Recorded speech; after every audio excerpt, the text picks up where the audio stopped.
Hey guys, Mr. T here. This is another video. This is on graphing functions, so making y equal a function of x. So if you were to make a function of x, which we've been calling f of x, equal the value of y, that gives you a link between the x and the y variables, and so it makes it possible to graph functions, because on a Cartesian plane the x-axis represents x values and the y-axis represents y values. So if the x values go through any function, it's going to spit out a y value if you've made the y equal to whatever the function of x is. So for example, let's say the function f, so the function that we're going to be using to use as the example was to square whatever the input is.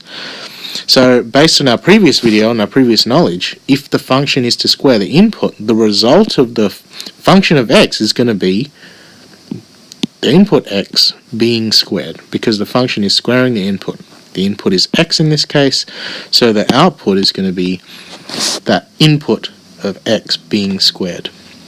So if you made y equal the function of x, you would have y is equal to the function of x, which at the same time is equal to whatever x is squared. So that can be graphed because you can work out the y value for different values of x. So we know that for this function the f of x is going to be x squared, and that also at the same time equals y for the purposes of graphing it. So what's f of 1 going to be? It's going to be 1 squared is going to be 1. So that's our first y. F of 2 is going to be 2 squared, and the y value, therefore, because all of these are going to equal the y values on the Cartesian plane, is going to be 2 times 2, it's going to be 4. What's f of 3? It's going to be 3 squared, it's going to be 9.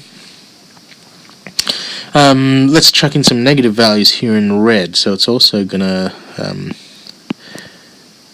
we're working out the function of it being -1. It's going to be -1 going through the function of being squared.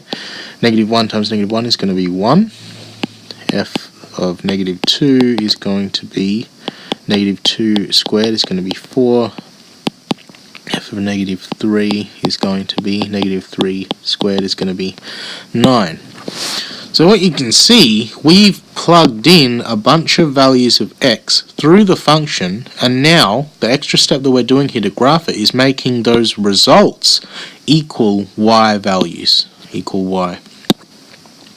So that makes it possible to graph these results, because we've seen that for an input of the x being 1, the value of y is going to be 1.